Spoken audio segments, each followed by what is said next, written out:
Go where your best prayers take you. Unclench the fists of your spirit and take it easy. Breathe deeply of the glad air and live one day at a time. Know that you are precious and learn to trust. Amen.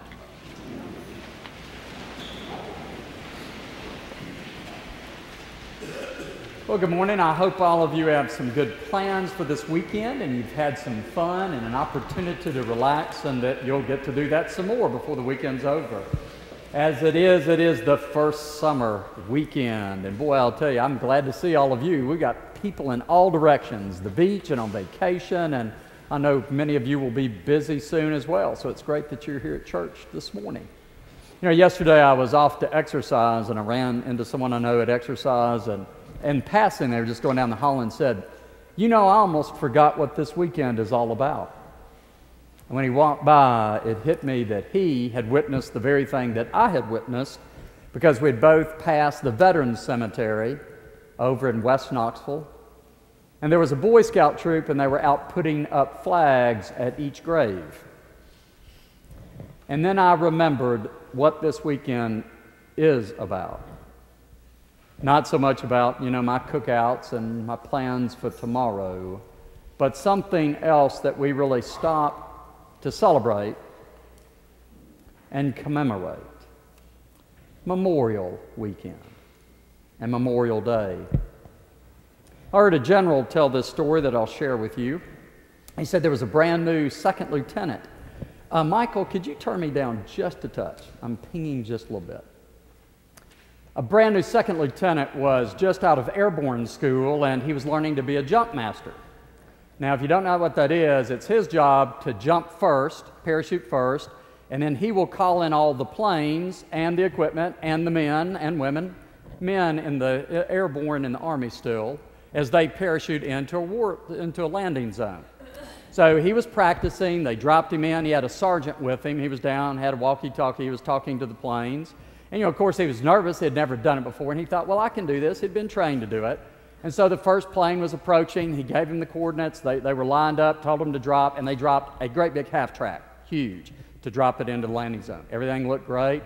The next plane was on approach. He called it in, had it drop. The only problem was when the second plane dropped its truck, the parachute failed, and it plummeted full speed into the first truck, and they hit each other in the air and exploded into fire. Then they hit the ground and caught the field that they were in on fire, and the fire was spreading to the woods. And, of course, you can imagine he's like apoplectic. Well, the other planes are still circling, and they're coming in to drop other things, including men. And he's wondering, what do I do? And he looked at the sergeant. He said, "Sarge, what am I going to do?" Sergeant stood very calmly, looked at him and said, "Lieutenant, I have no idea, but I tell you one thing, you're not going to keep this a secret."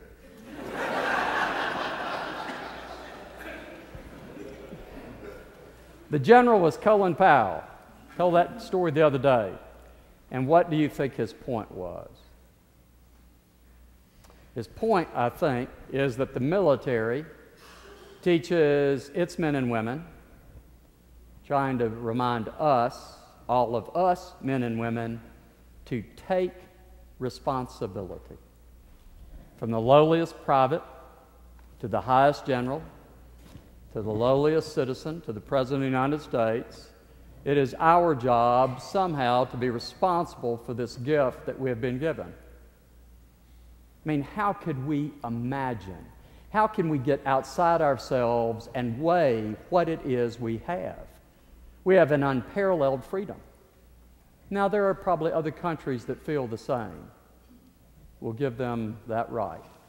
But we surely must know that we have a freedom that has never been seen in the history of humanity. Never. There's never been this kind of freedom. To do what you want to do. To be what you want to be. And in ever-increasing ways and capacities. With the government, by the way, on your side to that freedom. The question continues to be, for all generations, what is our response to that freedom? So today we stop to pay respect, and tomorrow a respect and thanks and real homage to those who have placed responsibility above their welfare. For those who have placed responsibility above their own well-being. Yes, those who have died, they have given their lives.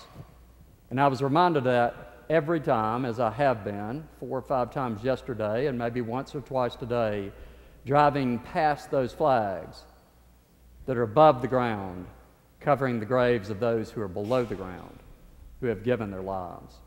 As we say, in some sacrificial way. You can be maudlin or cute or romantic about it. My guess it's none of those. Each story is an individual story, whether the person wanted to be there or not, sacrifice his or her life or not. The point is they did. They gave their lives in something larger than themselves. That is what this weekend is about. It is also interesting that it is our Pentecost Sunday. And they don't fall on top of each other very often, but it's an interesting way that these come together and collide in a way as we're pulled toward the civic and at the same time so deeply pulled toward the sacred, our own sacred history, our own sacred nature as it is. Maybe with the parallel of Colin Powell giving us that image that with great freedom there's also great responsibility. So what is this great response that we have in relationship to the gift that you and I have been given? There is no way, I've got to tell you, we've got to find new wineskins for the future. There is no way to say, to tell, to enact, to act out, to have the music for this story this morning. I mean, no joke, we would have, I don't know, fireworks going off in here. We would have cannon shooting, and yet, let's be honest, we sit a bit passively. I want to run out the door and yell it. It is Pentecost. This is a major story. It is the birth of the church, the birthday of the church. It's nothing less. And this story almost can't contain what it is trying to describe. It is anything but passive. It is anything but cerebral. It is anything but sitting still. Wearing red just starts to touch it. It is power. A power that we often, I think, dismiss, that we are often not responsible toward, that we often leave idle on the side. And you know what? You and I both know it. We all know it. I do too. The point is, what is our response to a gift that is given this way, that is given to you and to me? Not out there somewhere, unless you choose it to be. It can be cerebral and out there if you want it to be, on a shelf. Or it can be something else, right in the dead center of what you live right now and every day.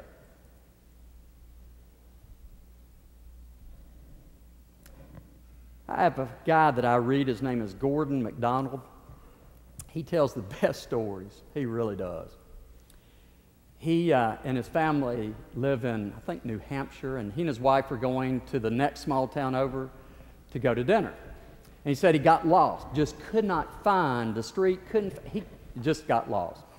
And he was driving along, and there was a policeman, so he pulled over and got out and went to the police car and said, you know, I told him, showed him the address, said, here's where I'm trying to go, and I can't get there. And the policeman jumped out and said, I'll be glad to help you. And he said, listen, here's what you do. Go down 2 lights and turn right, then go about a half a mile, take the fork to the left, go down 2 stop signs, and then he stopped and looked at Gordon's face and said, wait a minute, don't do that. Let's try it another way.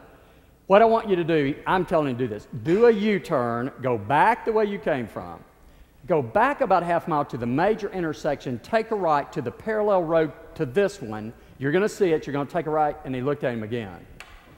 He said, I tell you what, dude, I'll take you. Why don't just follow me there, I'll take you there. And that's what he did. He drove him to the town and to the house. You see, our response to the gift of the Spirit is actually very simple. It is to follow where it leads. That's what the story tells us. That they don't deny it, they don't put it on the shelf, they don't suspend it, they don't make it cerebral, they actually go with it. They take it where it takes them. They go with the Spirit, where we would say in feminine pronoun, where she takes us. Now, you thought I was going to tell you to give more money to the church. That's the old saw. What are you supposed to do in response to the Spirit? Give more money. Give some more time. That's not bad. If you want to do that, I'll take it. We'll take all you can give. You see, those are kind of old wineskins, I think. They really are. The old saw is to use guilt to get people to do what we kind of ought to do in response to what we've been given. You catch that? Raise a child like that and they'll be sideways. I tried. It doesn't work. Guilt gets these little quick responses and nothing long-lasting. It stops. People quit. Me too. We quit. It's not the way it works because that's not how life works.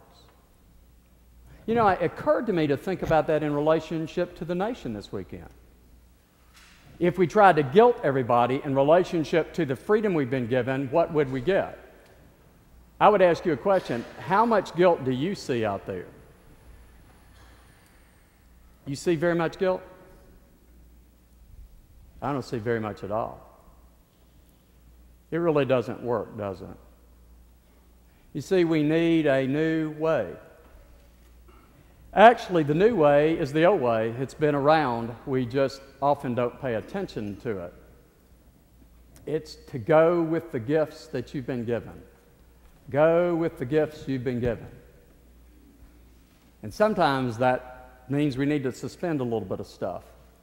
That's maybe another sermon. But there's some work to be done sometimes for us to be able to go with the gifts we've been given. We often do not. You see, the Spirit is all around us, the story is trying to say. It is in us, it's in the middle of it, it's in the middle of your life. It is literally like fireworks going off in your life on a regular basis, but we don't pay much attention. And I don't either. Often when it's right there.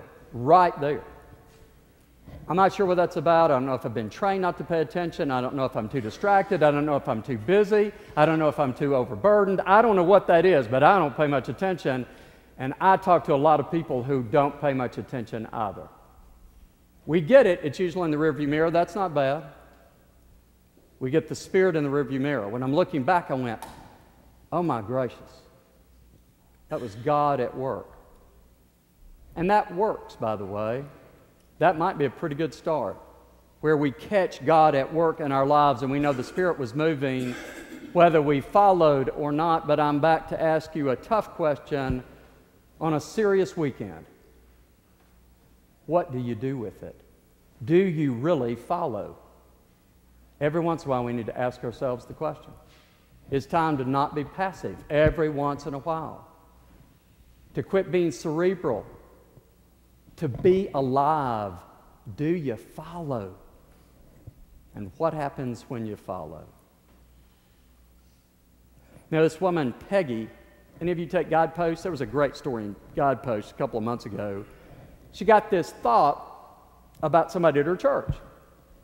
And this woman, Melinda, teaches Sunday school to her children.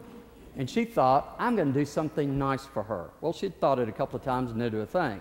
Then on a Saturday, she decided, I'm going to do it today. She kept thinking about Melinda. So she said, going to do it today.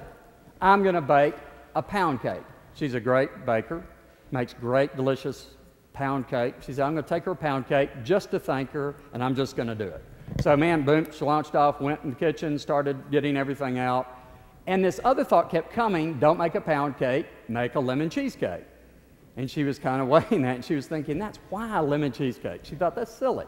Said, I don't have the lemons, I don't have what I need, but the lemon cheesecake wouldn't go away, so guess what? She did what we all do. She climbed in the car, went to the store, got everything, came back, took a lot longer than she wanted, went to work, started squeezing lemons, went about it, and made this tremendous lemon cheesecake, and headed off to the Howells' doorstep. So she knocks on the door. Jim answers. He says, Peggy, what are you doing here? Said, I was thinking about Melinda. I'm bringing her something to thank her for all she does. He said, you're not going to believe this. She fell yesterday and broke her leg. She's in bed and she's going to love a visit. So she gets in the bedroom. Melinda says, Peggy, that is so nice of you to think about me. Said, well, I've been meaning to do this. And she said, I finally got the urge today. Is that strange? I got the urge today to do, and I was pushed, and I don't really have the time, and I'm here. I'm so glad, and I'm so sorry about your leg. She said, I'm going to be okay. And then Melinda caught it, and she said, what does that smell? She said, my goodness, that smells good. She said, and then she burst into tears. I mean, started pouring tears. And Peggy said, Melinda, what is going on? And she said, how did you know? She said, I don't know what you're talking about. She said, you mean your leg? She said, no. She said, how did you know that it's our wedding anniversary? And for 50 years, I have baked a lemon cheesecake for Jim on this day, and I cannot do it.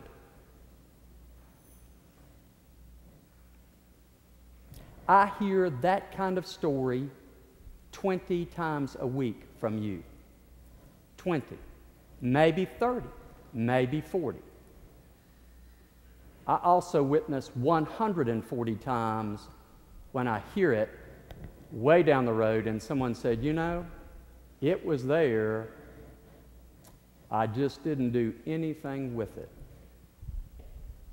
What happens when we follow this urge, this nudge, this thing that takes us beyond ourselves a little bit? That's the story. It's really doing something for another person, following in order to serve. That's what today is about. Some simple service that's within your grasp. I promise you. You're not asked to go conquer the world, climb Everest, go to Kenya, maybe walk across the street, bake a cake, make a call, pick up, do something, give a little money, step forward. It's the little stuff that matters. It is the little stuff that changes the world. It is the little stuff that lights the candles for birthday cakes. So let me ask you a question. You have the same dilemma I do. What do you give to somebody who has everything on a birthday? I go through this all the time. It is, by the way, the church's birthday. Maybe the suggestion for us is to give ourselves. Give yourself. Give yourself. Have a great weekend. Amen.